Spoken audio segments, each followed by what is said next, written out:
Salut tout le monde, c'est Caroline. Aujourd'hui, je voulais vous donner mes 5 trucs pour réussir une mise en forme. C'est le printemps, il fait plus chaud, on a envie de sortir, puis on se donne des objectifs pour l'été.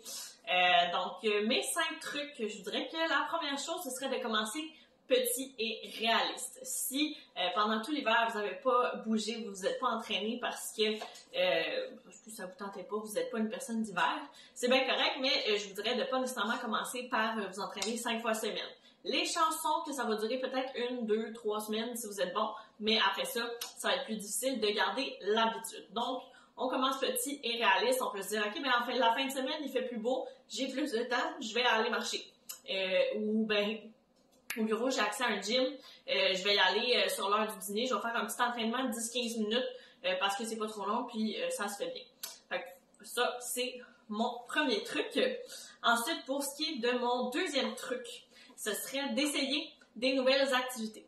Si vous avez essayé le gym, vous avez essayé le yoga chaud, vous avez essayé XY activité, puis c'était pas pour vous, puis là, vous cherchez à être actif, mais vous savez pas trop par où vous lancer, je dirais d'essayer des nouvelles activités. Des choses que vous n'avez pas nécessairement déjà faites. Ça se peut que ça soit plat, mais ça se peut que vous découvriez une nouvelle passion.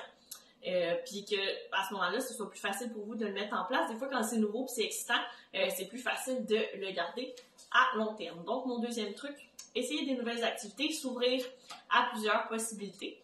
Ensuite de ça, pour mon troisième truc, je vous dirais d'essayer différentes méthodes.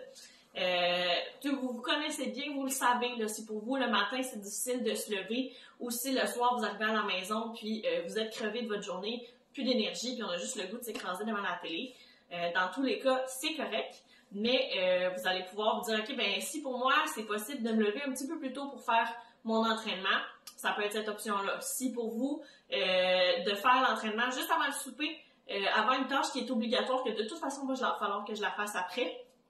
Ça peut être un bon truc. Ou des fois, il y en a qui sur l'heure du midi, c'est la meilleure solution. Fait qu'essayez différents moments dans une semaine. Vous pouvez vous dire, OK, ben là, cette semaine, j'essaie tôt le matin en me levant. Je prépare mes affaires déjà à l'avance. Comme ça, quand je me lève, c'est pas compliqué. Je m'habille, je fais mon entraînement. Si j'ai pas réussi à le faire de la semaine, c'est probablement parce que c'est pas le bon moment pour vous de le faire dans la journée. Ensuite de ça, mon quatrième truc, ce serait de faire une liste de vos obstacles à faire de l'activité physique par le passé. Donc, si je prends l'exemple de quelqu'un qui n'a pas bougé pendant l'hiver, peut-être que pour lui, sortir dehors, c'est pas quand il fait pas beau, puis quand il pleut, puis tout ça, c'est pas vraiment quelque chose de le fun. Ça peut être, je manque de temps, ça pourrait être, je sais pas, là, mon horaire est super chargé parce qu'il faut que j'aille porter les enfants à X, Y, Z activité, ou peu importe. Là. Ça peut être vraiment différentes choses, mais de faire une liste de ces obstacles-là, puis à chaque obstacle, d'essayer de trouver une solution.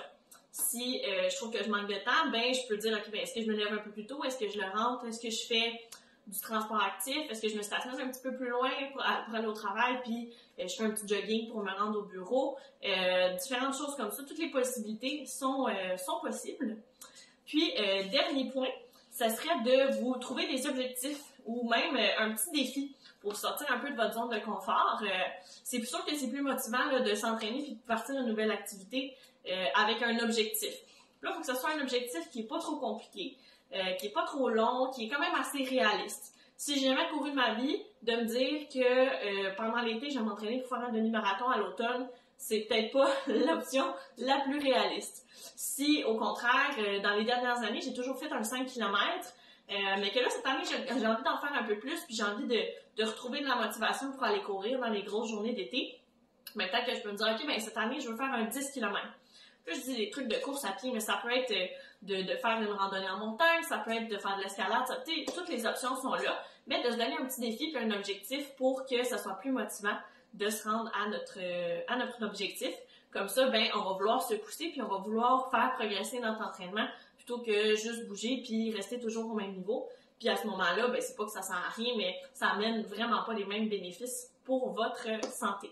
Donc, c'était ça pour mes trucs. Si jamais vous avez des questions, vous avez de la difficulté à vous motiver avec votre mise en forme, ben nous, on est là pour ça, les kinésiologues. On a une formation dans tout ce qui est activité physique. Donc, ça va nous faire vraiment plaisir de vous aider. Donc, sur ce, je vous souhaite de passer une belle journée. À la prochaine!